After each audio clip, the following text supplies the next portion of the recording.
Knight trudged to where he had left his horse nibbling at a patch of grass.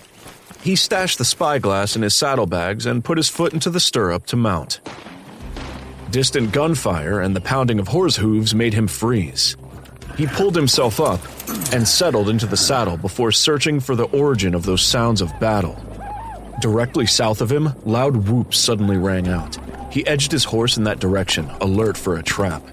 When he caught sight of the drama playing out across the desert, he almost wheeled around and rode off. 2 Indians rode, firing arrows at a cowboy not 20 yards ahead of them.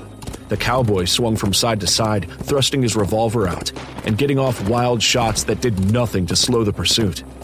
Knight knew that hitting anything while firing from horseback was difficult. Shooting over his shoulder as he galloped from 2 Apaches trying to turn him into a pincushion presented the cowboy an impossible task. He might get lucky and score with one of those wild shots, but from where Knight sat, the man being pursued so aggressively had chased off Lady Luck a lot earlier.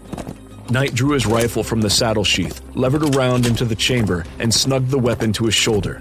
He held his horse steady with his knees as he swung smoothly from behind the Indians and then past them in a slow arc.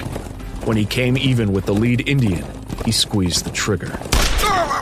His round missed the lead rider but hit the second, jolting him halfway around even though he didn't fall from the racing pony. The cowboy was out of luck, but Knight's was damned good at the moment. He had only winged the Apache, but that was enough to cause the warrior to veer away from the chase. Although he'd even the odds, Knight realized the luck still rested with him. The fleeing cowboy's bullets all but ran out. The Apache still had a quiver filled with arrows. Judging by the smooth pluck, draw, and fire, the warrior had a good chance to skewer his quarry. Oh, hell. Yeah! Yeah! Knight spurred his horse down the sandy slope and across the sun-baked desert in pursuit. Head down, riding like the wind, he closed the gap between him and the Indian. As he galloped closer, Knight saw this was no young buck on his first raid. He was facing a grizzled veteran of too many ambushes and battles. The Indian brought his horse to a dead halt, drew back on his bow, and let an arrow fly.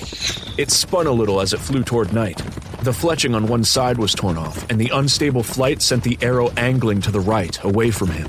Whoa! Knight hauled back on the reins, his horse kicking up a cloud of dust as he duplicated the Indian's ploy. On a stationary mount, he had a better chance of making a killing shot. Fortune still favored Knight. The rifle slug tore through the Apache's head and knocked him clean off his horse. Knight levered in another round as he heard a horse galloping for him. He lowered the rifle when he saw the frantic cowboy waving at him.